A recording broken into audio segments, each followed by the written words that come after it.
Ini adalah Pak Yoman. Beliau merupakan salah satu pegawai yang memiliki jabatan tinggi dalam suatu instansi pemerintahan. Meskipun memiliki jabatan yang tinggi, Pak Yoman tidak pernah menyalahgunakan jabatannya tersebut untuk kepentingan pribadinya. Mengapa demikian? Hal itu dikarenakan beliau diawasi oleh Permenkumham Nomor 38 Tahun 2015 tentang pedoman penanganan benturan kepentingan di lingkungan perusahaannya.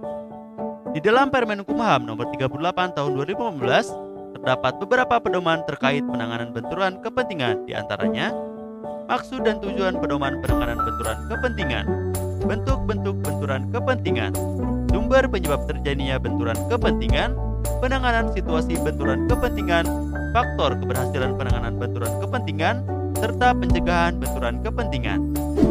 Apa sih fungsi dari Permenkumham itu? Sebagai pedoman bagi pegawai Kemenkumham dalam mengenal, mencegah, dan mengatasi situasi benturan kepentingan di lingkungan Kemenkumham. Mencegah terjadinya pengabaian terhadap pelayanan publik oleh pegawai atau pejabat Kemenkumham. Mencegah tumbuhnya kerugian negara sebagai akibat dari perbuatan KKN. Menciptakan pemerintahan yang bersih dan berwibawa. Bentuk-bentuk benturan kepentingan: menerima gratifikasi atau pemberian atau penerimaan hadiah atas suatu keputusan ataupun jabatannya. Menggunakan barang milik negara dan atau jabatannya untuk kepentingan pribadi atau golongan. Memberikan akses khusus kepada pihak tertentu tanpa mengikuti prosedur yang seharusnya.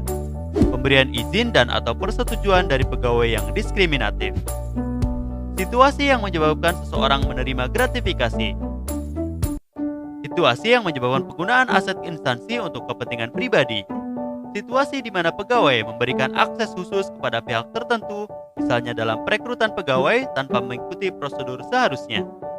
Serta situasi di mana terdapat hubungan kekeluargaan antar pejabat atau pegawai dengan pihak lainnya yang memiliki kepentingan dengan jabatan di Kemenkumham.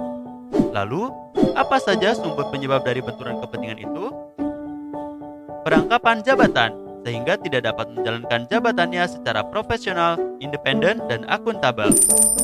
Hubungan afiliasi, baik secara pribadi ataupun golongan, yaitu hubungan yang dimiliki oleh seorang penyelenggara negara dengan pihak tertentu, baik karena hubungan darah, hubungan perkawinan, maupun hubungan pertemanan yang dapat mempengaruhi keputusannya. Gratifikasi, serta kepentingan pribadi. Penanganan situasi benturan kepentingan. Pejabat atau pegawai yang berpotensi atau telah berada pada situasi benturan kepentingan dilarang untuk meneruskan kegiatan tugas dan tanggung jawab yang terkait dengan situasi benturan kepentingan tersebut. Pejabat atau pegawai yang berpotensi atau telah berada pada situasi benturan kepentingan wajib membuat surat pernyataan potensi benturan kepentingan terhadap kondisi tersebut kepada atasan langsung. Lalu, faktor apa saja sih yang menjadi pendukung keberhasilan penanganan benturan kepentingan? Komitmen dan keteladanan pemimpin, partisipasi dan keterlibatan pegawai, perhatian khusus atas hal tertentu, serta pemantauan dan evaluasi. Lantas, langkah seperti apa yang bisa mencegah benturan kepentingan? Dilarang melakukan transaksi dan atau menggunakan aset instansi untuk kepentingan pribadi, keluarga, atau golongan. Dilarang menerima dan atau memberi hadiah ataupun manfaat dalam bentuk apapun yang berkaitan dengan jabatannya dalam kaitannya dengan mitra kerja, penyedia barang dan jasa. Dilarang mengizinkan pihak ketiga memberikan sesuatu dalam bentuk apapun kepada penyelenggara negara. Dilarang memanfaatkan data dan informasi rahasia instansi untuk kepentingan pihak lain.